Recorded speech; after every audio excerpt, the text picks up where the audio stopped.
அனைவருக்கும் வணக்கம். எல்லாம் குழந்தைகளுக்காக நிகழ்ச்சியில் இன்று மீண்டும் ஒரு கோடை காலத்துக்கான பானம். இன்று நான் வெள்ளரிப்பழ ஜூஸ் உங்களுக்கு எவ்வளவு நல்லது என்று சொல்லப் போகிறேன். பொதுவாக கோடை காலத்தில் வெள்ளரிக்காய்கள் நிறைய வரும்.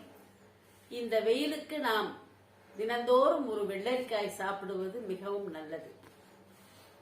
இப்ப ஏப்ரல் மே மாதங்கள்ல வெள்ளரி பழம் வந்துவிடும். நல்ல நீட்ட பழமா இவ்வளோ பெருசுக்கு இருக்கும்.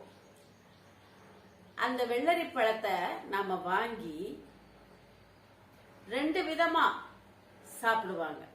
ஒன்று இது போல நீங்க பாருங்க, இப்படி துண்டு துண்டாக வைத்துக்கொண்டு இது மேல நாட்டு சர்க்கரை, இந்த மாதிரி நாட்டு சர்க்கரைய தூவி வைத்து இதை பிட்டு பிட்டு சாப்பிடலாம்.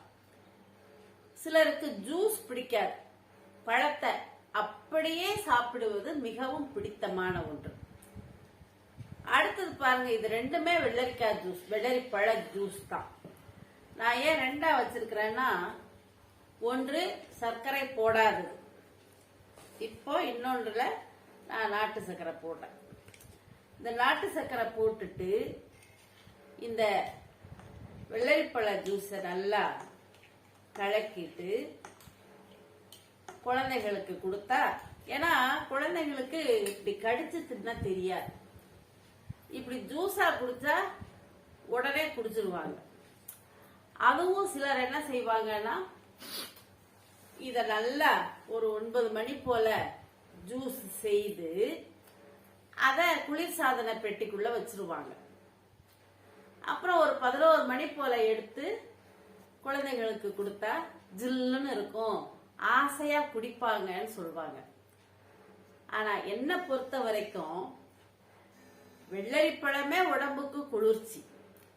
அத குளிர்சாதன பெட்டிக்குள்ள வச்சு குடிப்பது என்பது பொருத்தமில்லாதது. ஒருவேளை வெள்ளரிப்பழ ஜூஸ் குடிச்சுதான் குழந்தைங்களுக்கு சளி பிடிச்சிருச்சோன்னு பெற்றோர்கள் நினைப்பார்கள்.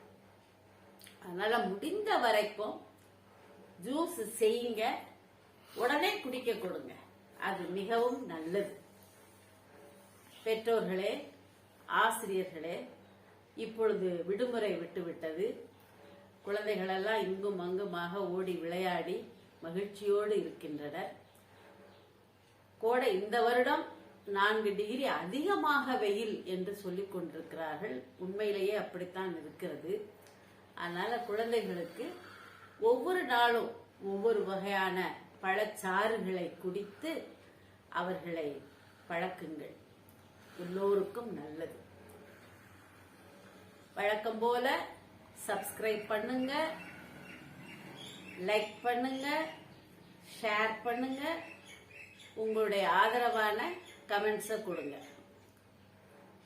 மீண்டும் எல்லாம் குழந்தைகளுக்காக வழக்கம் போல பார்த்து கொண்டிருக்கின்ற அனைவருக்கும் என் நன்றியும் வணக்கமும். நன்றி, வணக்கம்.